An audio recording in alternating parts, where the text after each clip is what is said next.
Soundstripe.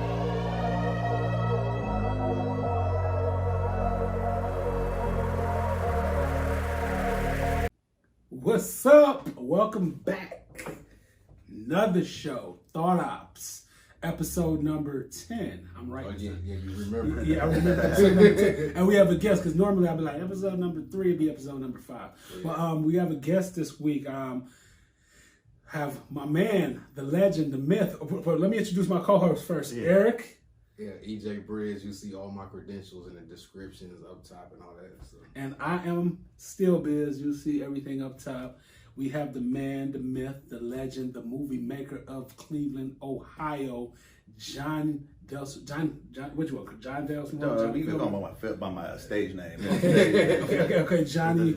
Yeah, Johnny Filmworks. Yeah. He is the CEO of HWIC. As you can see, Filmworks on his arm. This guy is a movie legend of Cleveland, around the city, around the country. Great movies, Tubi, Amazon Prime. Yeah. Just excellent movies. So we have a really great guest with us today. We talk about our weeks and things that's been going on during the week. My week been pretty uneventful. Mine was too. Trying to make like money and stuff like that. Little things happen. This week, I decided I'm gonna grow my beard back, so my face itching like hell.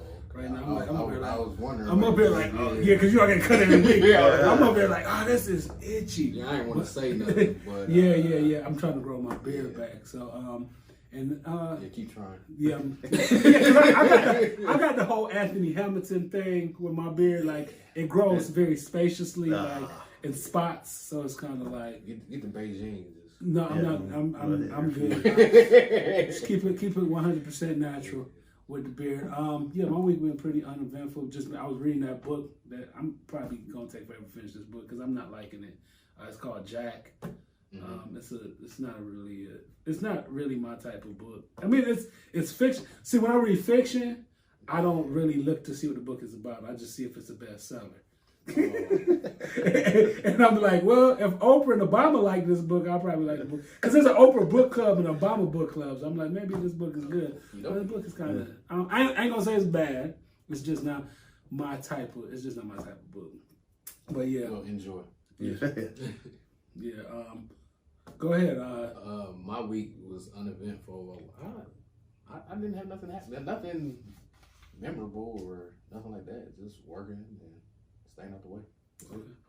Anything eventful for you? Cause I know you're like. Dude, this week was one of the busiest weeks of my life, man. One of the busiest weeks. Like it just seemed like it's been going from, you know what I mean? Like I wake up, boom, going to bed. I'm gonna go to bed at like 10 o'clock. I never go to bed that early because I'm just so beat up and tired. But we're running that contest right now for our new movie. You know what I mean? We're trying to get for Airbnb, and then we're trying to get like 3 different women to it's a long story about a testimonial they got to do on the phone and shit. So we're working on that, but it's hard because it's a lot of effort you got to put in. You know what I'm saying? So yeah. I see a lot of women that I know that's been doing that. Oh yeah, have you? Yeah. So I make sure I'm like, I see my girl bacon, so I'm like, I gotta make sure I like give her a little shout out, like, do your thing, because it's my girl right there.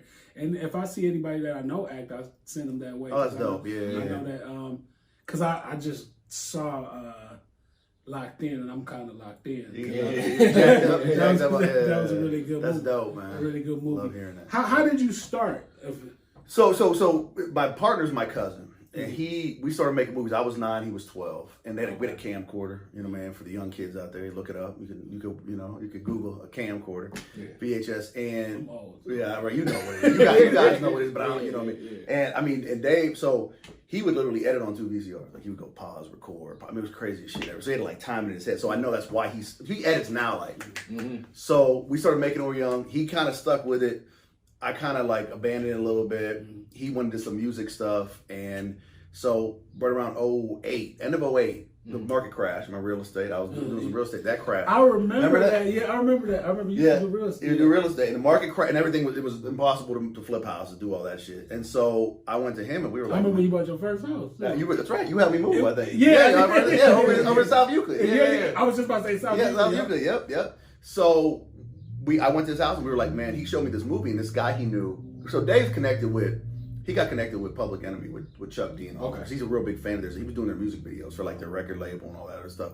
So he came to me. One of the guys was doing movies, and he's like, "Look, he's getting these movies in the at the time it was still a video store, you know." Yeah. And he was like, "Man, we could do this." Now, little did I know You it was said video store. I mean, like for real, I right? remember that. But I didn't know, you know, like we did at that time, like everything changed. Now, you know, we went through the DVDs and you know what I'm saying. But I get into that later. But Akron still has a family video. Do they really? Yeah, I used to go there Swear. all the time. Yeah, they had the tags. You would take the tags. I drove by Yeah. because it's by the when I used to go to LA Fitness. It's the way home. I see the video, family video. I'm like, what? I feel like I'm in an episode of what's that show on not Fifth? What's the show? The show on Netflix where they have the Hollywood video. Oh, the Blockbuster one you talking about? The movie show? With the documentary? Yeah. Wow, but you know, he's from Akron. Yeah, okay, got you. Okay. That's talking about my city, man. That's funny. Yeah. That's funny. Yeah, go ahead. You were saying. Yeah. And then that shifted over time. So we started back then. We did a movie called The Quiet Arrangement in 2009. That was our first feature. We did like 80 short films before we ever did a feature film. Wow. So all you filmmakers out there, we did 80 short films before we ever did a feature film. Yeah, so because it didn't happen overnight. No, that's the problem. Now these guys are coming in, they're trying to do this. It's like it's a lot of work, and they trying to figure out how we're doing it because we get all these reps. So now doing a feature, because doing a feature film is almost like doing a bunch of short films. Yeah. And so then we did that film, and then 2012 is when we shot Swing Low, and I saw there was this need in Cleveland for an urban film company and market, and we got this book, Swing Low, Sweet Cherry, from this lady, Stella Hall. She was a writer. Okay. And we were like, we can make this look like a Goodfellas almost. Stella Hall. That sounds really familiar. Yeah, she's an author or whatever in the city, and then Swing Low went nuts. The DV, you know, we had a premiere in Seoul. Matter of fact, on the 24th will be 10 years. Wow. Isn't that weird? 10 yeah. years. So the decade we've been in Cleveland, you know, urban film, and movie DVDs started going viral. You know what I'm saying? In the streets and shit. Bootleg. We made all the bootleggers rich. Whatever. You know what I'm saying? But that came back to help us because it was so popular that when it hit the streaming platforms, people knew it and stuff. So that's how we got. You know what I mean? And that's where we're at now. Yeah. So now that you're doing all this, I know we was talking a little bit before this started. Mm-hmm. So I know you get a lot of people that approach you and be like, "Hey, can you use me in the movie? How I get in the movie?" Yeah. So, is there a preference that you have with people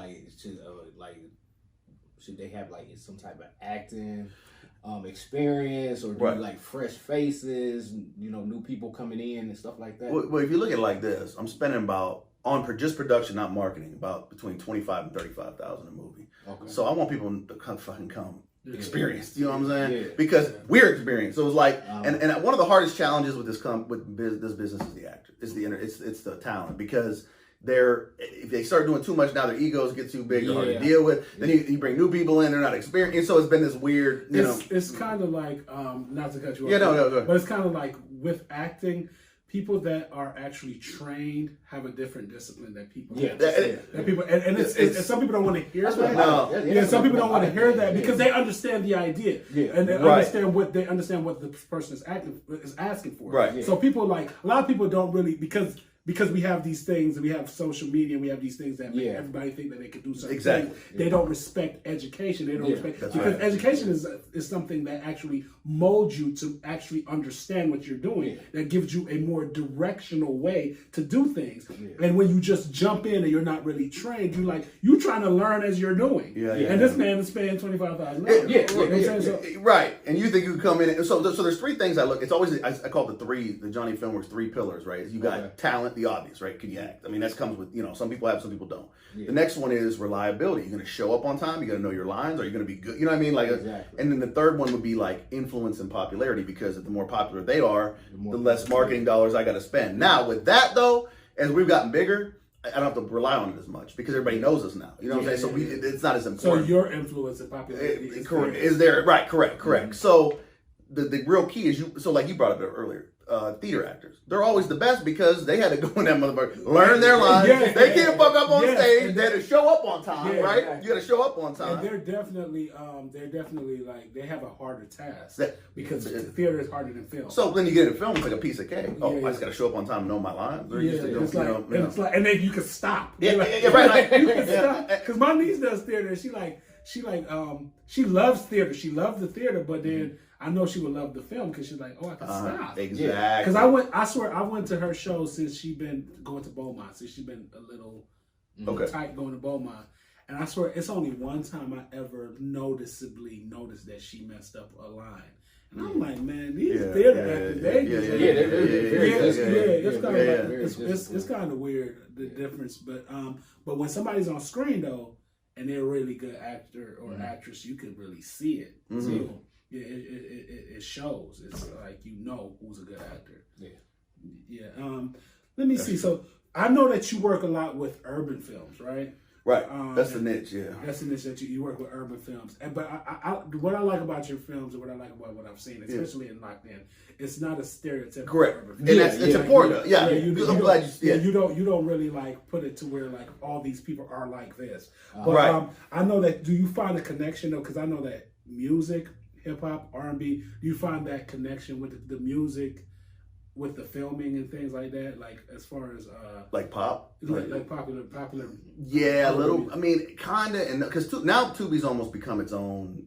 Right. Exactly. You know what I'm saying? Yeah. You know, I was in. Do you like comedy, drama, or Tubi? Right. I mean, seriously, man. And you know, I was at the Dirty D season 2 premiere. Yeah. So I go up there. Not thinking anybody's gonna, you know what I'm saying? And then like people knew me. Like it was like a lot of people knew me. Like matter of fact, I was at the after party and Murder Pain's like, hey man, I saw a scam. You know, I'm like, what? You know what I mean? Like I didn't expect that. So it's becoming its own world. You know what I mean? So like it's its own thing. But it's almost like, God, how to explain? It's a good question because it's almost like Tubi's its own thing, but it's still influenced by hip hop. You know what I mean? But then there's also different niches because like a good example would be like. Take McGraw Avenue, right? Straight hood, you know what I mean? And then you got Dirty D, which is more like soap opera. You know what I mean? And so like there's a little differences. So there's nuances in it. But but I'd say man, for the most part. So I know like I was talking to you before, like I probably watched every movie you guys put out, you know, on Tubi, Amazon Prime. Right. And I know you use a lot of local talent. Right. And so now with the Airbnb, I seen it with the auditions or whatever. I seen people that's actually in the Detroit movie actually auditioning. Yeah. So are you looking to just continue to use mainly Cleveland talent, or branch out? Great question, because we are HWIC Hollywood in Cleveland, right? And but at the same time, to get exposure from other cities, like Damaris Harvey, you know Damaris? He's in our Airbnb movie. So he's in Detroit, and he's actually been in the most Tubi movies of anybody. I think like 46 or something. He's been a lot of them. So I'm trying to get like you know what I mean, a person to bring in, and the rest of it will be Cleveland. And plus it's like we understand marketing and understand the idea of growth. 100%. Great point. You know, because it's not just marketing; it's growth. But a lot of people don't understand that, because a lot of people look at the name like, oh, it's like Hollywood and Cleveland, but you got one person. You know what I'm saying? So, you know, us. We understand. I hate when I go to a local movie, and I shouldn't say this. I hate when I go to a local movie and it's like so Cleveland that only somebody in Cleveland could get it. Because it's like the person lost the idea of a movie. Because when you watch movies on the big screen, if it's in Los Angeles, they lose the idea of they know the name Los Angeles, but they're not like trying to just talk to people in Los Angeles. Right, correct. So you have to be able to actually pull yourself outside of yourself, and be able to like go to a broad audience. And a lot of people lose the concept of that, because it's like some people are like stupid. That's why I enjoyed Locked In, because it's kind of universal. It's like if you didn't know, like if it was from Cleveland, it could be anywhere. Right. So, the beginning was shot in Akron, remember? And the beginning, it was a good year. We shot at the. Oh, okay. And this what I liked about Locked In. I don't want to talk about how different the females were. It was done purpose. You talk about each one? Yeah, that was done purpose. My favorite one was the Treasure. The bartender. Everybody loves. But my favorite one, he was like, how? But I was like, my favorite one was the one that worked at the hospital. I think she worked at she had the smart one. Nah. Oh, Sierra? You talking about the one working at the bank? The one working at the bank. See, that was mine too. Yeah, it was mine too. Yeah, that was my favorite one. I like her exotic little look. Her little Rihanna. You know what I'm saying? The little Rihanna look. Hey, shout out to everybody. Yeah, but and I like how she was the one that was like organizing the whole thing, and she was like smart. Yes. Too bad she was the one that. Yeah, but it was. but it was like I was like I like her. I like that. Yeah. Definitely, me too. Yeah. What is like your biggest challenge you would say with creating? I know you talked a lot about that. Yeah. I'll talk about I'll probably be multiple ones, but like I said, the talent gets tough. That's become kind of tough. The other challenges are, really a big challenge is building a good team. I mean, that's been everything. I mean, I'm a very big business marketing person. You know what I'm saying? And your team is everything, man. I mean, like it's one of the hardest things to do is build that crew and build your company. You know what I mean? And find good people. I mean, and it took a long time, but we got a really good team now. Oh, a big challenge was getting a good writer who understood Tubi. So shout out to Jillian Holt. She, writes the movies now, but like she watches Tubi. Like I'm talking about crazy. And so because she's trying to, what do they like? What do they not? You know what I mean? We have long conversations about what do they want? What do they not? You know what I mean? Like we really work hard on that. You had that conversation before we started, and I told you my thing is like first, like when I'm watching Tubi, I'm looking to see if it's either local or if it's from Detroit.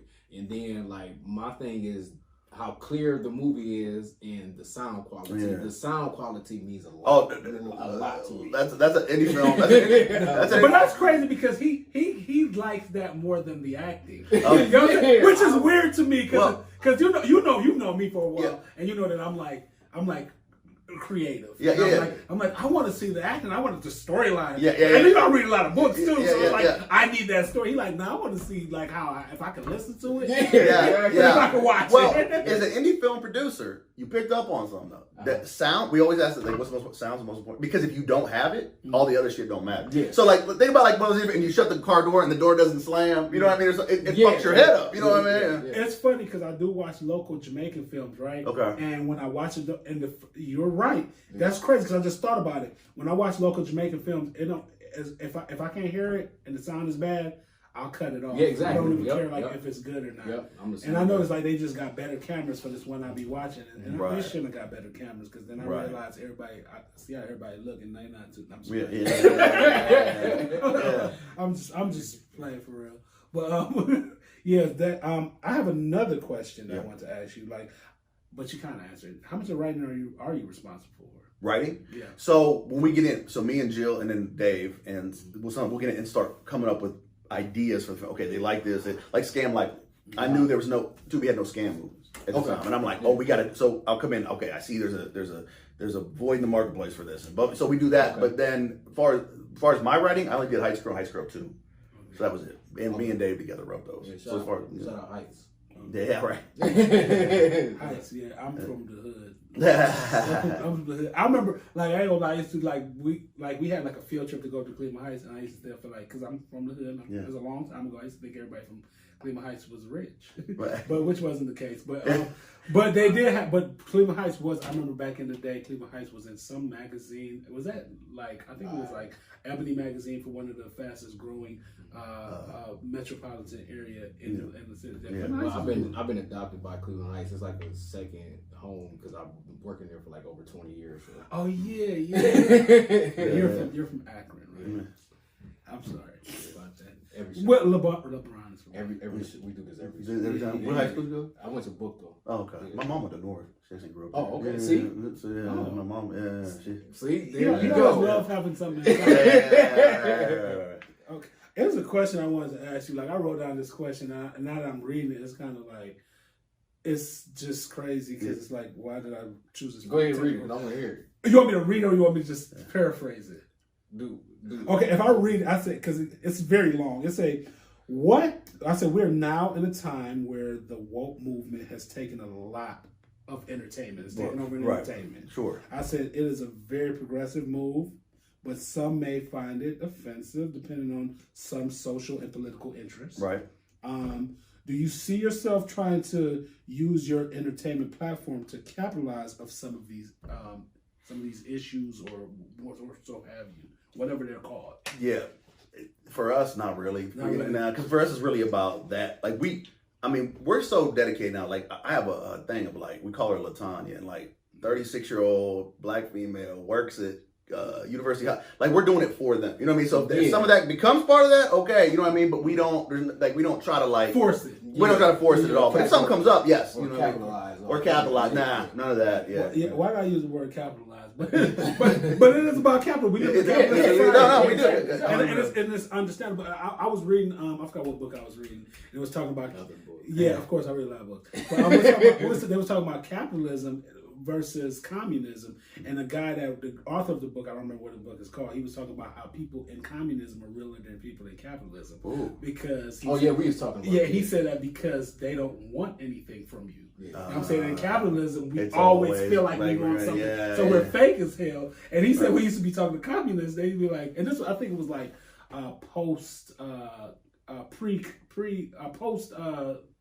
capitalism in some country, and it was just, he was like, he'd be talking to people, they'd be like, you're the fakest dude on earth. Yeah. But I love capitalism. Sorry, I'm cool with it. I'm okay with capitalism. That's all I've ever known. Well, and I'm glad you brought this up, because that's another thing too, man. Mm-hmm. Like when you do these movies and you're trying to build a company, and it's entertainment's hard. You know that. Yes. Entertainment's hard to make a living just doing art, right? Yeah. So to turn a profit in these movies, you know what I'm saying? You have to, you know what I mean, cater to that audience. You know what I'm saying? So at the end of the day, if people sometimes have shit to say, well, why you do this or what, and it's really like, but you know what? We got to keep making a profit. We're not going to make any more movies. Yeah, right. Yeah. And you guys keep wanting us to make movies? Yeah, you know what I mean? So it's like, even with doing this show, like it's like a project within trying to find out how to make the channel grow. Yeah, you know what I'm saying? And now that it's growing, because we're trying to bring in different things and make it grow. Yeah, it's like it's still a project, but it feels fulfilling when you have that growth. That's true. Now that's the thing too. When you're able to turn a profit on something you love, you know what I mean? That is a great feeling, and we've been doing it so long. That's part of the reason. Now I got one more question before we move on. Yeah. Now I know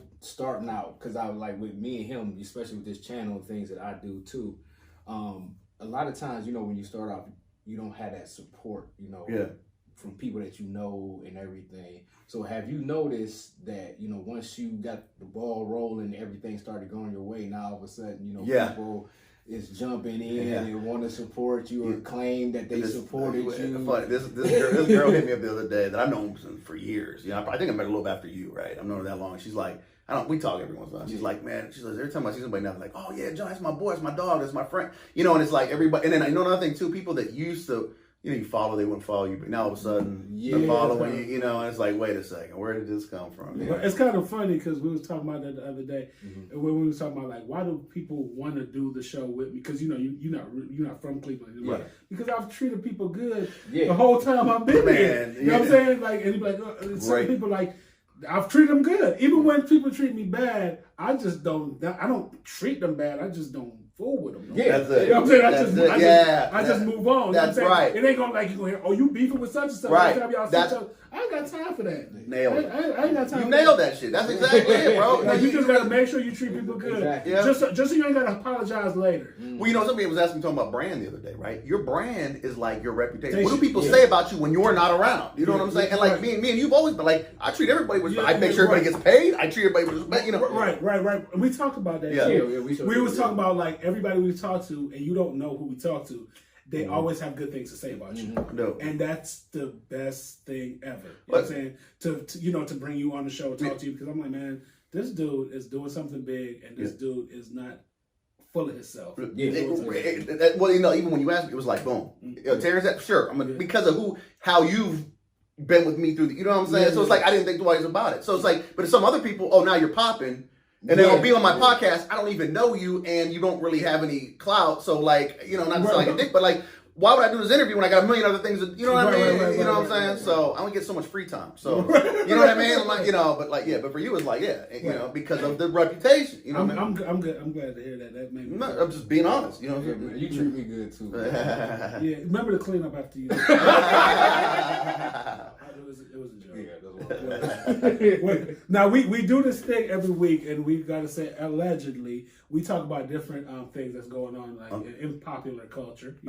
Because I think locked in is popular culture. Yeah, right. But we talk about different things in popular culture. He hates it. I can tell. I don't hate it. He don't care about people. That's what like he don't care about like certain people. I never see. He don't care about like he don't.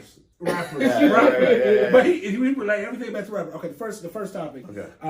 Kevin Hunter Jr. did an interview about his mom, and she said she needs help talking about Wendy Williams. Okay. Said she needed help. I didn't watch the interview, but I read about him doing the interview, and I felt like his dad put him up to that. Are you always surprised when celebrities, like when Master P and like, Romeo got into it? He's like, we need this money. He's like, we need this money. His dad was like, boy, ain't nobody ever heard of Kevin Hunter doing an interview ever before, but now he did an interview. Yeah. His dad needs some money because they got that little baby, the other little kid, Journey, the daughter. You know what I'm saying, that they need to take care of. Why do I know her name? Because it was a funny way to William jokes when she said the little girl name. But they, you know, they did that for the money. Now, another funny thing I saw this week was Blueface just got out of jail for robbery.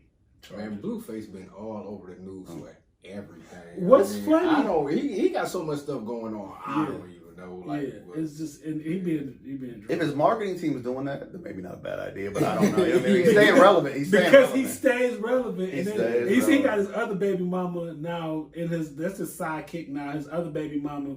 She was pissing in the streets, and it's like no longer Krishan. At least Krishan was something good to look at, though. You know, his other baby mama. Man, I had enough drama in my life. Yeah, I feel that, man. Okay, the Little Mermaid tanks in China and South Korea. It's backlash over Ariel being black. Okay, next. You knew that. All right, you know Jackie O just passed DC Young Fly's baby mom. Yeah, and B. Simone, she's like, I think it's called like, she has a link on her page where she wants people to mourn with her, $10 to join. It's not only fans, it's something else. Yeah, it's to be in her close friends. Being her close friends to mourn with her. Yeah. I think that's very selfish, but I'm just gonna but some people were saying that she's doing that just to keep people that's trying to clout chase or just it's the morality. But you can. But man, if I you don't have to mourn online. You know what I'm saying? Yeah, right. Yeah. And it's right. Yeah, you know that's a good point. Yeah, you don't have to. And people clout chase for $10. Yeah.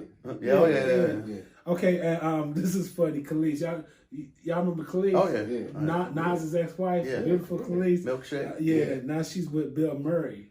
No, I didn't know. 72-year-old Bill Murray. I did not know. They are together. Hey, Bill Murray got some game. I love Bill Murray. I love Bill Murray movies too. I do too. Hey, you can't knock him for that. No, hell no. And Kelis, you said Milkshake. Y'all say Milkshake. Don't say that again. That album was terrible. And Kelis was marketed wrong. She's actually a R&B singer. Yeah. And she looks excellent. Yeah, she looks excellent. She had that Kaleidoscope album, which was R&B music, which was like really great music, and then the Milkshake song just like a poppy, like crazy. They still get commercial. Donald Trump was indicted on 7 counts in classified document probe this week. Okay. Yeah. It's like every week is something new. He still ain't in jail. 50 Cent. They said he only made $17K per episode for Power. So this is up your alley. So what do you think about that? So that's interesting, man. Yeah. Really? That's what I saw that and I was like, you know, that's like, because, you know, so here, man, like, I love Tubi because Tubi get paid on the amount of streaming you get. Yeah. So it's up to you how much traffic are you driving to your movie, you know what I mean? Yeah. But when you get on these you know, like these subscription platforms, they give you now I don't know how it works with him being the, you know what I mean, executive producer, but like, so like for example, if Netflix took our movie, they're gonna say, okay, we're giving you 10,000, and they don't give a lot for indie films. Mm-hmm. And then for a year and a half, you're exclusive with us, and then when you're done, you can take it off. And it's like, now it gives you some exposure. Yeah. But I don't know. That's on Stars though. He always got some beef going on with Stars. Yeah. I'm like, get off Stars. I can't say Stars. Yeah. But I think he might be kind of exaggerated. I think so because he's a good businessman. I can't see him getting fleeced like that. And that's the other thing too. Why wasn't this negotiated up front? Yeah, I can't see him getting. Well, the guy that plays Ghost, right? He was talking about how he was underpaid. I remember that. I remember this could be just a feed off of that. Yeah. Like, well, I was underpaid as well. Yeah. Let me get my Lamborghini real quick. So and go move. Like I said, wipe my tears with $100 bills. Yeah, 50 Cent seemed like he more shrewd than that to be getting fleeced like that. So another thing I thought was funny that I saw this week. So Megan Thee Stallion Tory Lanez is going to be sentenced real soon. Mm-hmm. I don't know why it's taking so long. Yeah. But they had like court documents that they said, and everything we'll talk about is some of the stuff is alleged. So let me say alleged before I move on. But Megan Thee Stallion, they said that they found court documents where the baby and Tory Lanez was like supposed to ambush her to like talk to her about some stuff. So I didn't hear that. Yeah, I saw that and I was like, that's really weird. Yeah, it's more rapper stuff. So yeah, that's more rapper stuff. But yeah, it was kind of weird. Like, why y'all was gonna ambush a girl? Like we gonna tell you not to say. Or what is that movie where they was like, I said my office hours is from 9. When they heartbeats. Hell dude over the balcony. When they gonna go over the balcony. Yeah, it was kind of weird when I saw that. I was like Tory Lanez and the baby. That's he don't like rappers. I mean, I like rappers, but some of this stuff is. I get it. Some of this stuff. He feel like a lot of it is done for attention. It is. I think so. Yeah, it is. Because in some ways, I feel like Tory Lanez and Megan's relationship kind of saved his career, right? Because everything that happened, that's all we do is talk for a while. Exactly. And Tory Lanez was kind of boring before that. Yeah. So right. So you're right. And it was kind of crazy because I never really listened to Tory Lanez, and then the pandemic happened, and he was always on social media, and then it was like I wasn't watching his channel or watching his Instagram, but I was watching YouTube, and he would sometimes talk about very interesting things, and sometimes he would be like very positive, and then I heard he's a shooter. And like, I'm gonna be real. Like, I've never really listened to anything Tory Lanez done. All I've ever heard was he was beefing with Drake. That's all. Okay. Yeah, and then he shot Megan Thee Stallion. Right. He shot. Or allegedly. No, he shot Megan. I know. Once you're convicted, the alleged word can be thrown out the window. He actually shot her, and they say the courts say he shot her. I think he shot her. I don't know. It's looking like it. I used to drink a lot, so I done did stupid things. Yeah. You met me right when I was like. I met you right when you were fresh out of it. Fresh out of recovering from the stuff I bought myself. And I used to smoke. Remember I used to smoke cigarettes? Yeah, I do. He laughed about me. Oh yeah, it was funny, man. I don't smoke anymore. So. But, you still ain't answer how you used to hold your cigarette. Man, shut up. I smoke Newport, so just imagine. I smoke. I was real ghetto when I remember that. I remember that. Yeah, I didn't smoke. You think I used to smoke? What you think? I thought I smoked Marlboros or Benson and Hedges. like I was 90 or something. That's funny. All right, man. Let's move on. Yeah, I mean that's all that we have that's going on with the guns down. Yeah, put the guns down and put the phones down too. Yeah, man. Because a lot of these phones can really put you in jail. Yeah. And they will put you in jail. These phones will put you in jail. So I did have a question though, because you talk about like acting in movies, and that's what we're talking about right now. What's your favorite thing to do as far as, is it series or movies? Because I know you do series. You do high school. we're doing one more movie, then we're doing a series, like a bigger type thing. So from a business standpoint, series, because like I feel like this, if we're getting paid on the amount of streaming time, the more streaming time, I can put more marketing money in. You know what I'm saying? Yeah. And if we do really well, take like a Dirty D, right? Now you just do season 2.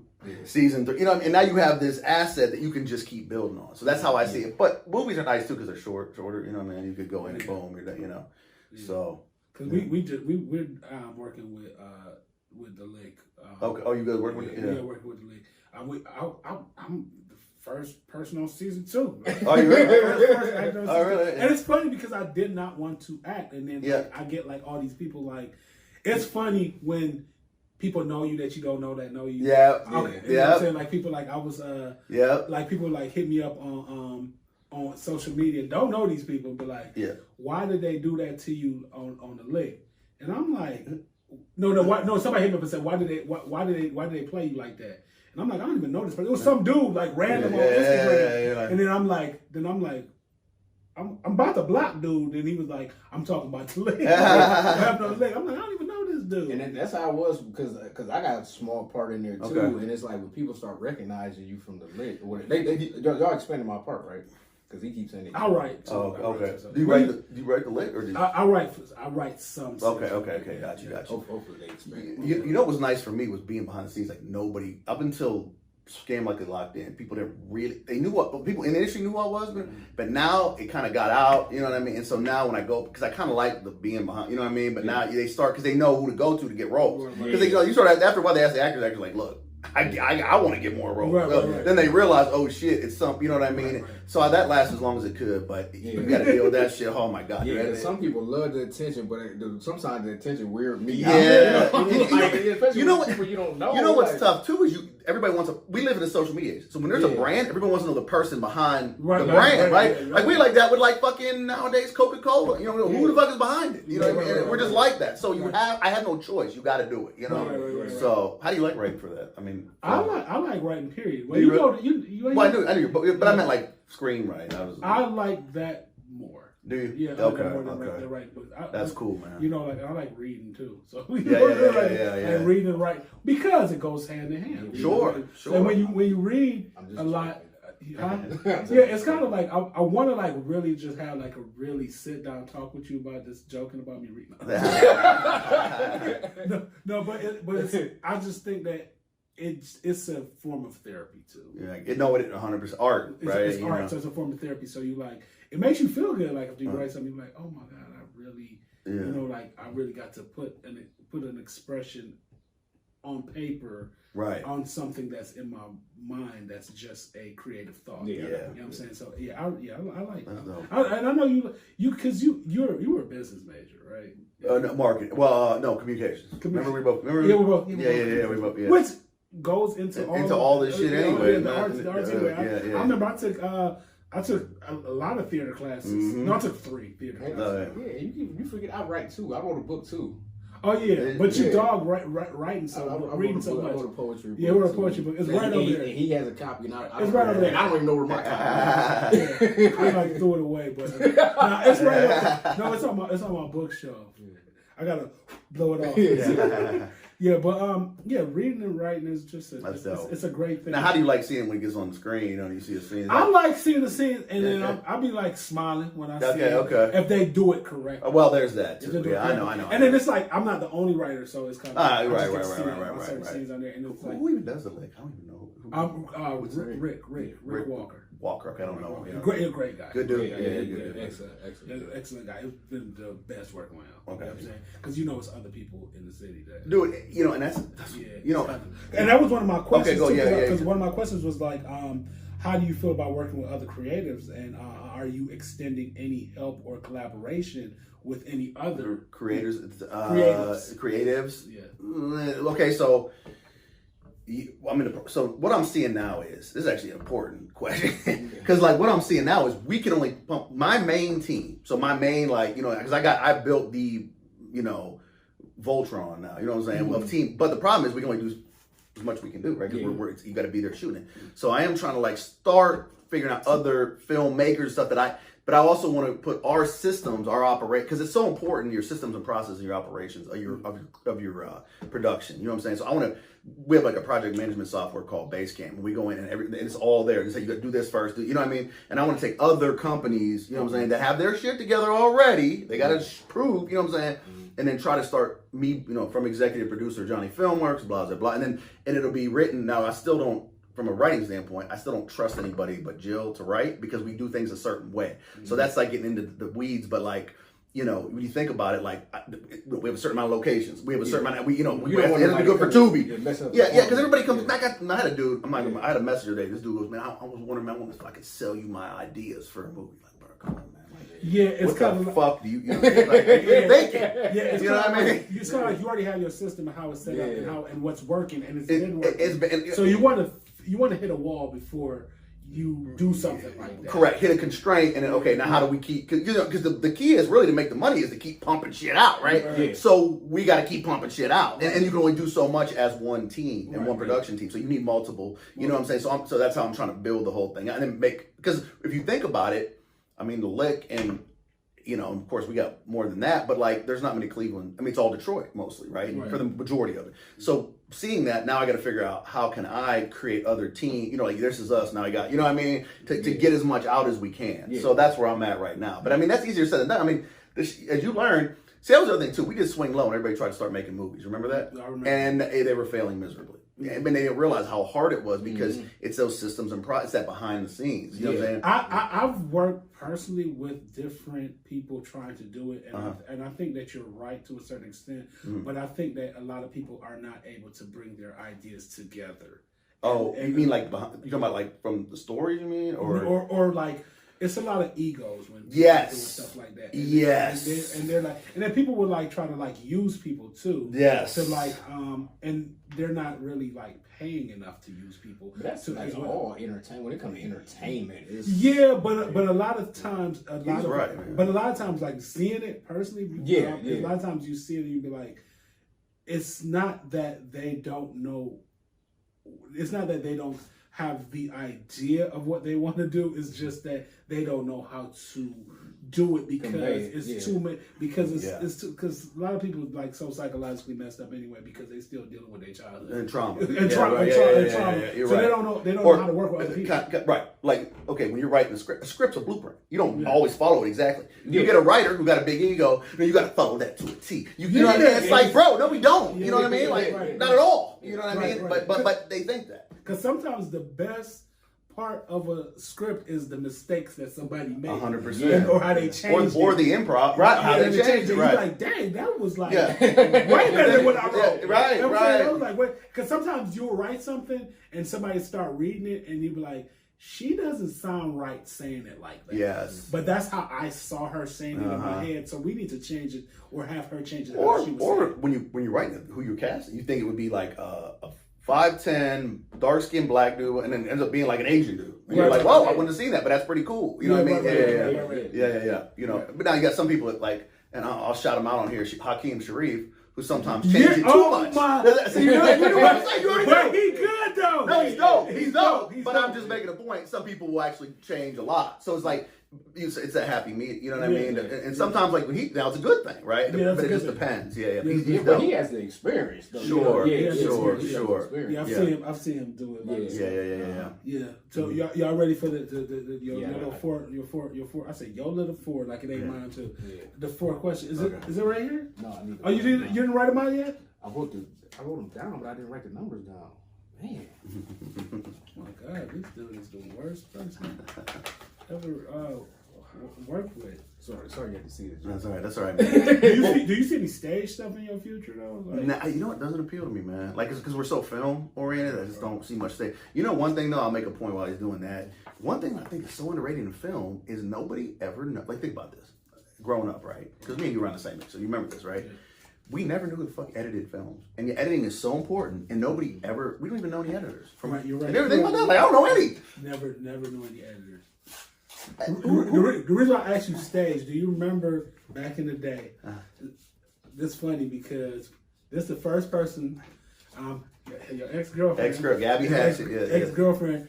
First person I ever went to a Broadway play with because she gave us them tickets. Yeah, and we were already broken up at that point. But remember, she just we were just cool. So she gave me the tickets. I was a Broadway play, and you know I've been to a bunch since, and it's just like it made me like really like the idea of stage acting. I can see that. People on stage, like respect it. Yeah, respect it. Like, hey, this is. I remember when we left. You said that you were like, man, that was way deeper than I. Because remember I was like, man, a stage play. Right. I was like, but then I thought about it. Like my cousin, she went to Yale, and she was telling me a story about how like her roommate's boyfriend used to always tell her, like, you probably have no culture. You probably never been to a stage play before. And I was like, I probably ain't got no culture. I need to go to a stage play. So I was like, oh, there we go. I'm going to a stage play. It was great. I've been to a bunch of things. I just went and saw Beetlejuice. A Broadway play. No, how was it? It was great, man. Beetlejuice, and there's gonna be a Beetlejuice 2 that comes out. Oh, okay. On film. Yeah, that's for you. You know what I'm saying? You get the film. You know right. But yeah. So what? Go ahead. Color Purple was good too. I don't know if you ever saw that. That was. I've never seen really Color Purple. Good. Yeah. I've never seen Color Purple. Go ahead. You got questions? So our 4 topics. Remember to say them because you know what? I'm gonna read them off and I'm gonna throw. Speaking the of editors, because I edit the video. Okay. So you gotta say it slow. So I'm gonna say it slow. And I'm gonna throw the number in the bowl. All right. So the first topic is what constitutes body shaming. So I'm throwing number 1 in the bowl. Okay. You got that? Yeah, and you gotta pick it because you. Okay, gotcha. Topic number 2: classic TV or movies that contain Toxicity. Toxicity? Yeah, toxicity. Okay. I read, so I understand. And me and still fight that it is. Yeah. Topic number 3. Is it important what the world thinks about you? That's your topic, right? And that's kind of like that. Yeah, that is my topic, and that's kind of like when we talked about capitalism versus communism. Yeah, you know what I'm saying? yeah. You know what I'm saying? What the world thinks about you. Yeah. And topic number 4 is people who say hurtful things and make it the victim's problem. Yeah, that's called pretty much. Gaslighting? I was just about to say I that. thought. That's one. He know that's one of my favorites. Yeah, that's what it Is is. it like that? Yeah.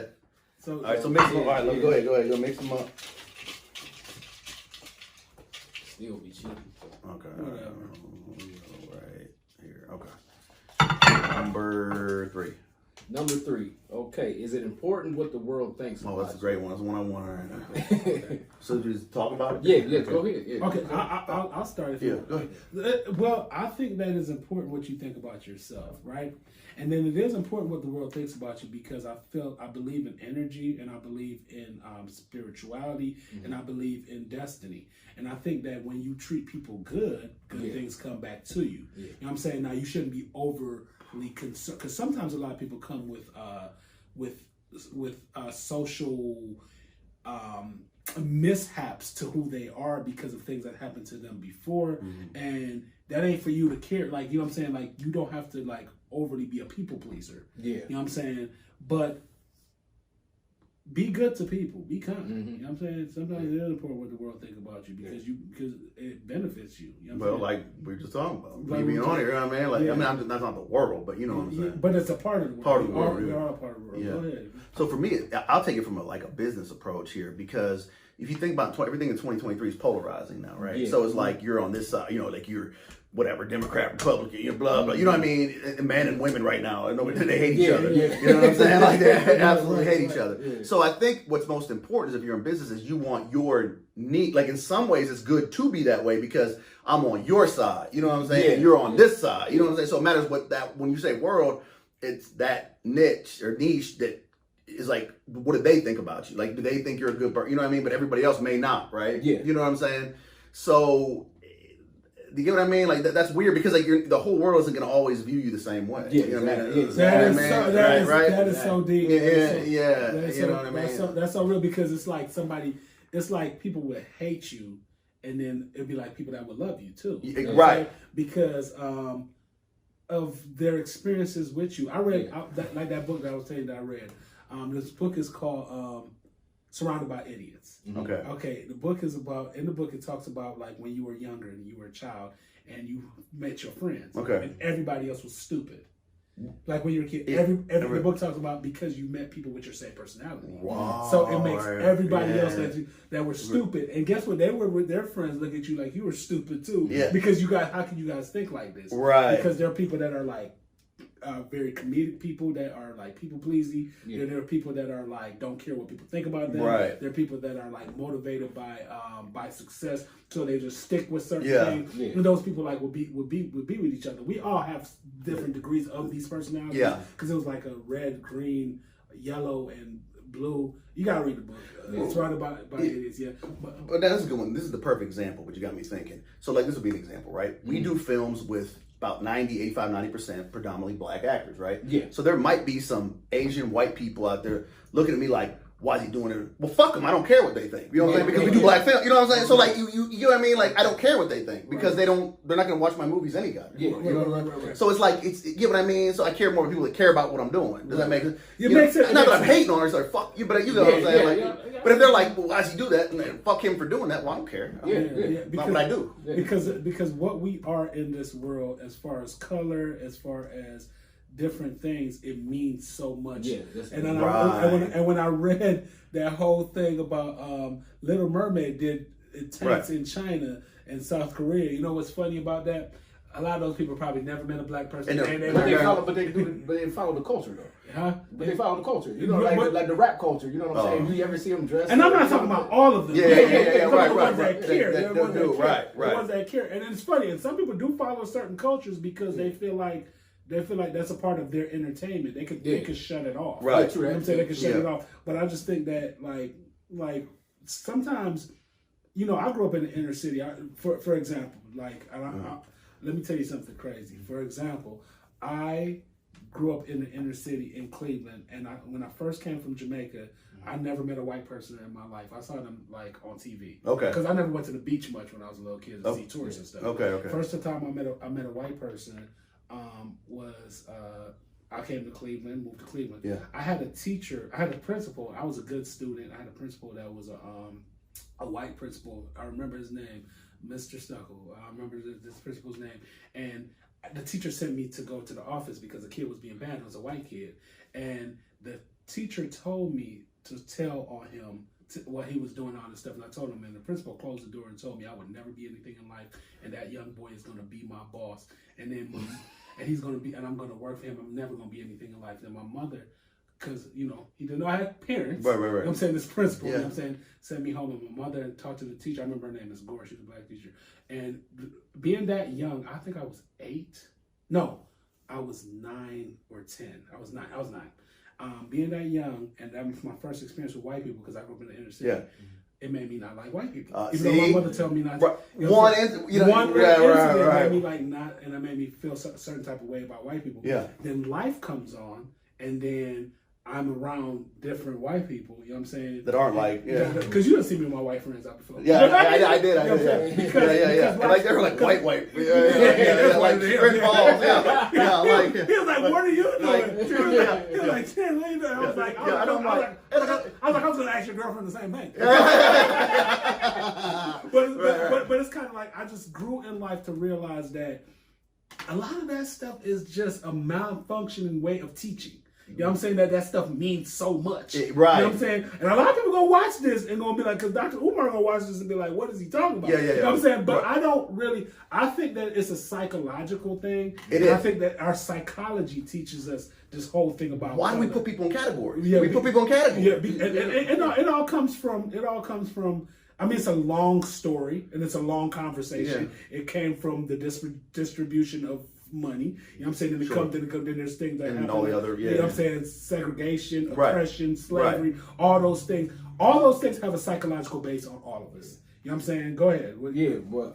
As far as me, I mean, I think I cared more when I was younger because when you're younger, you're growing up, you're trying to be accepted by people. True. So it's just like you kind of care how you dress. Like, I remember times I wouldn't even leave the house and go to the store if my clothes wasn't ironed. Like my clothes couldn't be wrinkled or whatever. But it's like when you start getting older, you start realizing like what people think of you really isn't a big deal because at the end of the day, they're not paying your bills. You know what I'm saying? And they're really not thinking about you after the moment.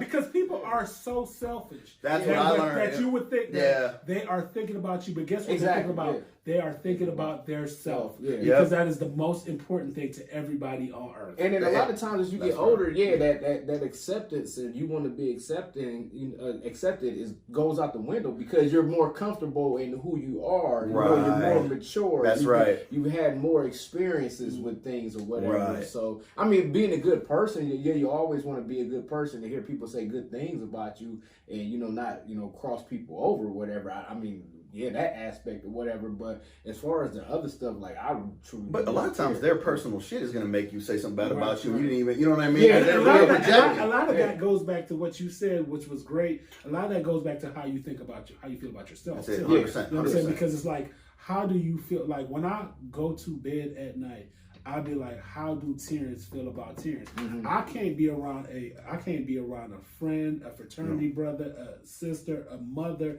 or somebody else that makes me feel bad about myself. Yeah. Remember I was telling you about that whole cleansing thing that I'm doing? Exactly. Where it's like people that give me bad energy, and it's like you ain't paying these light bills, you know what I'm saying? Yeah. And you ain't doing nothing for me. You just gotta go. Yeah. You know what I'm saying? Yeah. Because I'm to the age where I don't argue with people. That's how unless we've been in a relationship. I won't do it. That's different, you know what I'm saying? But like argue with people unless some money involved in the whole situation or something life endearing is involved in the situation. But arguing with people, like I can't remember the last time me and my parents argued.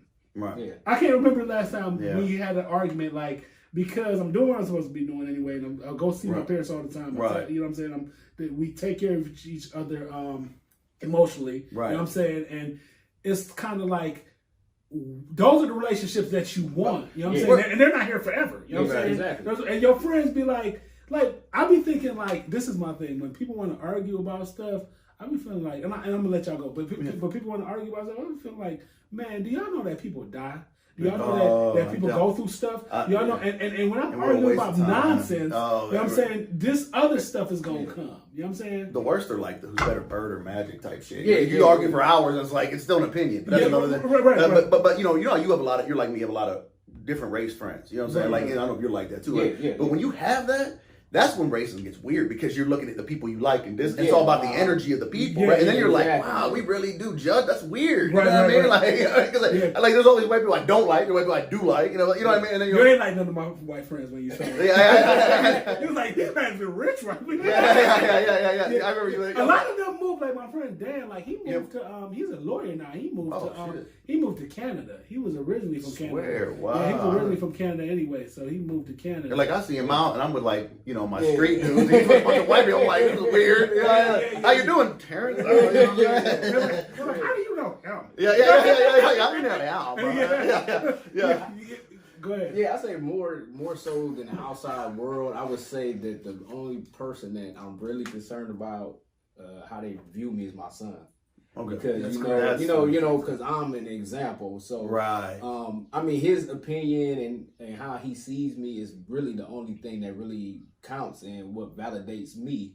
Me being a parent and everything. You know, my mom gonna talk about you saying that, because she like, I love that he talks about his son. Like she love that. She's like, oh my God, he talks about his son. Because there's a lot. She don't say it like that. But there's a lot of the same time. But I mean, there's a lot of kids out here that's misguided. They don't have the parental guidance and everything like that. So I mean, I could care less because I mean, you could be the best person in the world, but somebody's always gonna have an issue with you. Right. Always. They might not even know you. They still gonna have a problem. So I mean, I'm through with trying to impress people, trying to get people to support me and everything. It's just at the end of the day, it's just my son.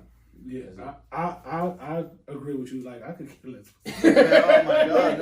And I used to be the most people pleaser. Like going through alcoholism and drinking and stuff like that. That was somebody that's like cares about the attention of people. Right. Think about, but it's like you get older, you like, man, I can because then you want to know what the quick story. When I was in the 9th grade, I weighed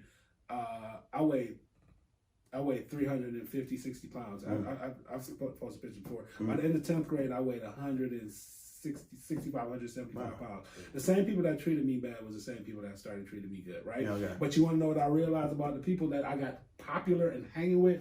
They were way more insecure about themselves than I ever was. And you find that, you're like, oh. You're like, oh my God. What the fuck? And it turned me into a little evil kind of person, like, oh, you're insecure. Oh, I'm over here. Right. And y'all used to talk about me so much. It's like, y'all are terrible. Yeah. But it used to start, when you grow, you start realizing that. And then a thing too, when you be worried about what people think about you, and this is probably not, I don't know how your therapist is going to talk about this, or anybody therapist, but you want to know what helped me a lot? When you start going through those situations with people, start really realizing who people are. Like, you are this country, or you mean the source? The source, the person. Like you have. That's why you're upset because of this, and this. But I'm worried about what you think about me. I want to one up because it goes above what you guys are saying. So take the movies, right? Yeah. If we did a movie and nobody said anything negative, I'd be nervous. That movie's gonna suck. Yeah. Because there were scam likely. I did some ads on the remembrance page. There's a lot of traffic there, and it would mostly be positive.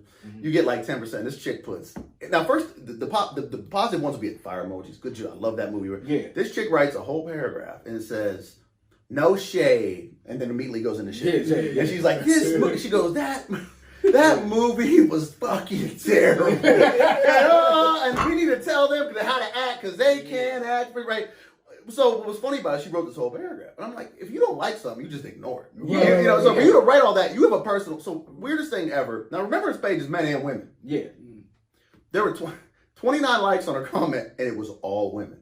So I realized there was something within them that they didn't like about maybe Buddy Vaughn, maybe you know what I mean, or I don't know. But people personalize things. They really do. Yeah, so then on TikTok, some girl, they were going in on her wigs, right? On Buddy Vaughn's main girl's wigs. I mean, they were going. So this girl does this whole thing, got 850,000 views or something, and every comment, what movie is that? I want to go see it. I was like, hell, I'll take that shit on. Everybody go watch my shit because so really at the end of the day, I don't even look. You get so thick skin, you're like, well, fuck it. You know what I mean? I don't care. But a lot of people got to tear other people down to build themselves up. You know what I'm saying? I just know this dude don't care about what people think. I really do. Yeah, right. You know, he really don't give a fuck. He would go home and be like, I don't care what people think about. And that's good. And I used to be like when he'd be like that, I used to be like, damn, I wish I could be like that. And I grew and turned into that. And turned into that, right. Absolutely. I just need more time. Oh, yeah. I'm the same way. To see you come a long way like it's dope. I mean, you know what I'm saying, from my end, you know what I'm saying? He super don't care what people think. Yeah, that's true. That's very true. Well, this was a great show. We are at our hour mark, and this was a great conversation to keep going. We definitely want to have you back. Definitely. It's fun. This was fun. It was a great show. Put out any information you want to put out. HWIC Filmworks on Instagram and Facebook. Johnny_Filmworks on Instagram, and then TikTok HWIC Filmworks. You get everything there. And I should come back after the next movie, like Airbnb comes out. Okay, yeah. Because I want to do like a run. You know what I mean? Talk about the movies and stuff. And by the way, that movie the acting was phenomenal. I mean, crazy good. And make sure you put our interview on your page. Yeah. You know what I'm saying? So they can see how great you did. Right. Everybody, make sure y'all support everything he do. Every HWIC movie. I've seen every last one of them. I'm always on Tubi, always on Amazon Prime. So support all that. Eric, he supports the city greatly. That's dope. And we glad that you came through, man. No doubt, man. That was great, bro. That was great. That was a great time. That was good. I knew it'd be good though. All right. Let me go ahead and stop the video.